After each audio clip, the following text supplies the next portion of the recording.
di majlis umpama ini ialah majlis untuk menyemai ataupun menanam kejujuran tujuan kita kepada Allah Subhanahu Wa Taala melalui apa yang sudah dihamparkan kepada kita oleh masyayikh kita dengan manhaj tarbiyah yang hanya kita perlu ikut sahaja, dan langkah-langkah ini untuk sampai kepada setiap tahap-tahap yang memang menjadi langkah-langkah yang sudah dilalui oleh orang-orang sebelum kita dan terbukti berjaya. Mereka sudah sampai kepada apa yang mereka sampai,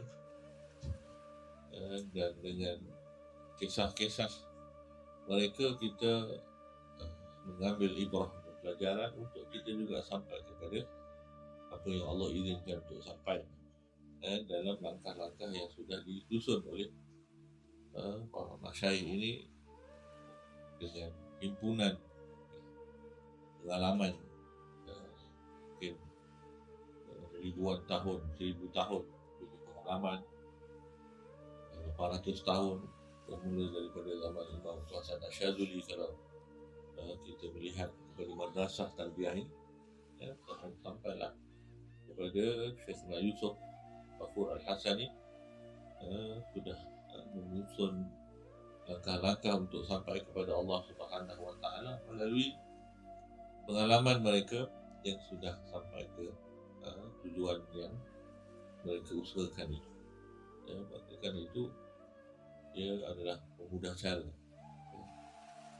tapi makin mudah caranya, makin susah untuk kita beri komitmen. Samalah orang kalau dia pergi ke sekolah untuk belajar ilmu dengan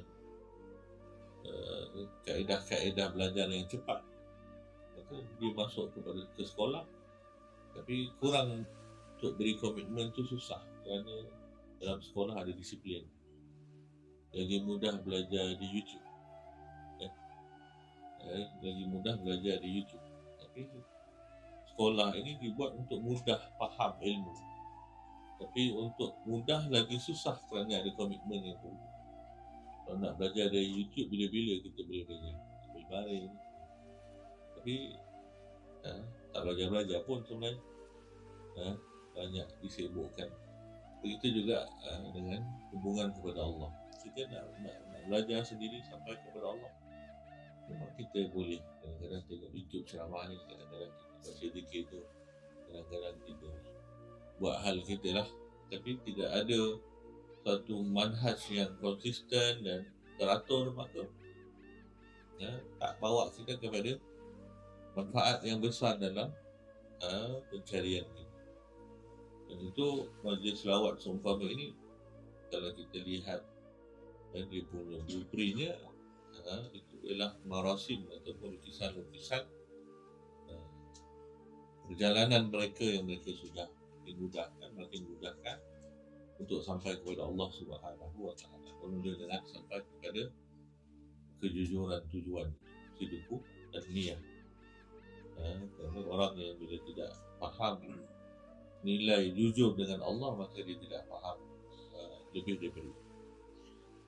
Jujur dengan Allah ini ialah permulaan kepada orang tenggelam dalam cinta kepada Allah. Orang tahu nilai Allah itu sebagaimana nilai Allah.